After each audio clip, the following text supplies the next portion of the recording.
Assalamualaikum warahmatullahi wabarakatuh. Perkenalkan, nama saya Jasmina Hafsa Gautama dari kelas 9E nomor absen 17. Kali ini saya akan mempresentasikan mengenai penanggalan Jawa, arsitektur, dan seni bangunan.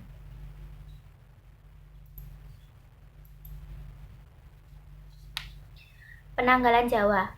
Kalender Jawa atau penanggalan Jawa adalah sistem penanggalan yang digunakan oleh Kesultanan Mataram dan berbagai kerajaan pecahannya serta yang mendapat pengaruhnya. Penanggalan ini memiliki keistimewaan karena memadukan sistem penanggalan Islam, sistem penanggalan Hindu, dan sedikit penanggalan Julian yang merupakan bagian budaya Barat.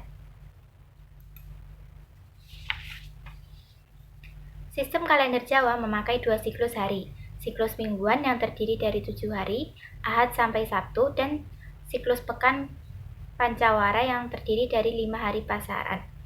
Pada tahun 1625 Masehi, 1547 Saka, Sultan Agung dari Mataram berusaha keras menanamkan agama Islam di Jawa.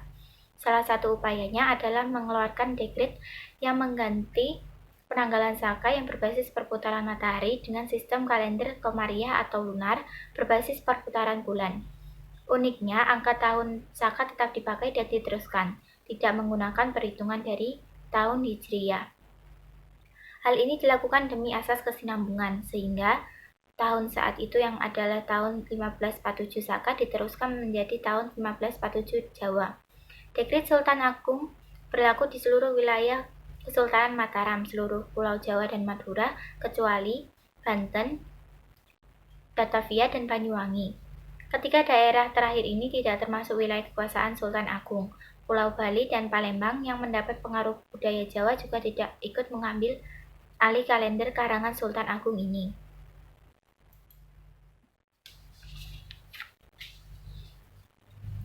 Nama bulan.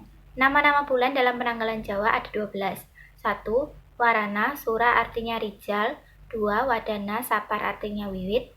3. Wijangga, Mulut artinya Ganda. 4. Wiyana, Bagda, Mulut artinya Ambuka. 5. Widada, Jumadilawal artinya Wiwara.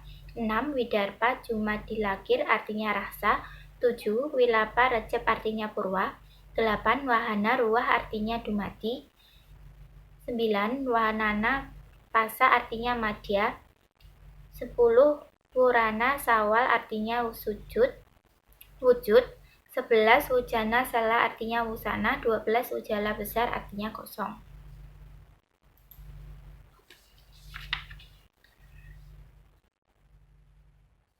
Arsitektur. Penyebaran agama Islam ke seluruhan daerah di Nusantara memperkenalkan pengaruh arsitektur tempat ibadah, istana, makam, dan seni hias lainnya.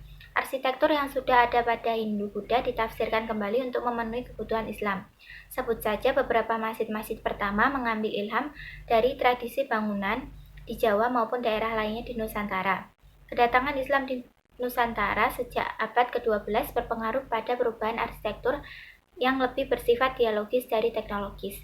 Kedatangan Islam tidak memperkenalkan tradisi bangunan baru, tetapi memberikan pemahaman kesesuaian dan bentuk struktur yang sudah ada diciptakan dan ditafsirkan kembali untuk memenuhi kebutuhan Islam.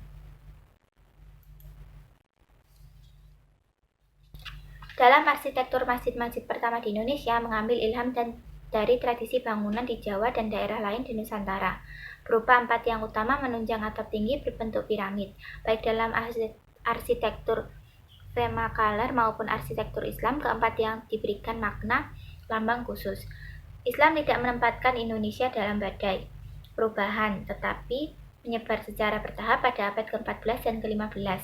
Islam tersebar secara luas dan pasti di pelabuhan Aceh, timur laut Sumatera, dan sepanjang pantai utara Pulau Jawa. Beberapa monumen India dibangun di daerah pesisir ini. Kemudian terdapat sedikit tumpang tindih secara geografis antara tradisi lama dan tradisi baru pada tahap awal arsitektur Islam. Meskipun pembangunannya masih diragukan apakah dibangun oleh umat Hindu atau umat Islam pertama, tetapi pembangunan tersebut mempunyai unsur India seperti relung untuk patung.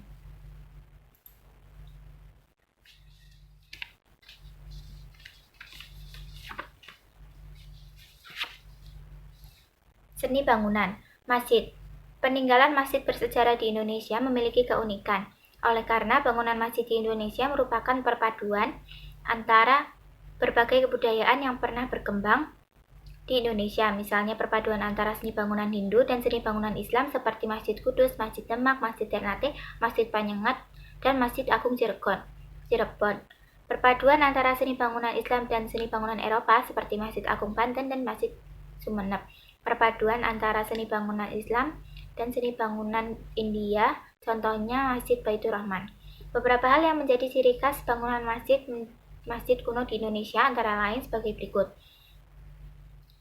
1. Letak masjid tepat di tengah kota. 2. Terdapat bangunan yang menonjol di sisi barat untuk mihrab. 3. Denah masjid berbentuk bujur sangkar. 4. Atap masjid berbentuk atap tumpang. 5. Halaman masjid biasanya dikelilingi pagar tembok dengan 1 atau 2 pintu gerbang. 6. Di dalam masjid terdapat 4 tiang penyangga sebagai sokoguru yang dikelilingi oleh tiang-tiang lainnya. 7. Di sisi kiri atau kanan masjid terdapat menara sebagai tempat untuk menyerukan azan.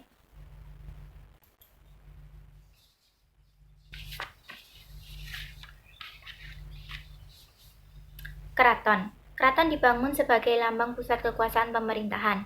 Pada umumnya, keraton dibangun mengarah ke utara. Bangunan keraton biasanya dikelilingi oleh pagar tembok, parit, atau sungai kecil buatan. Halaman keraton terdiri atas 3 bagian.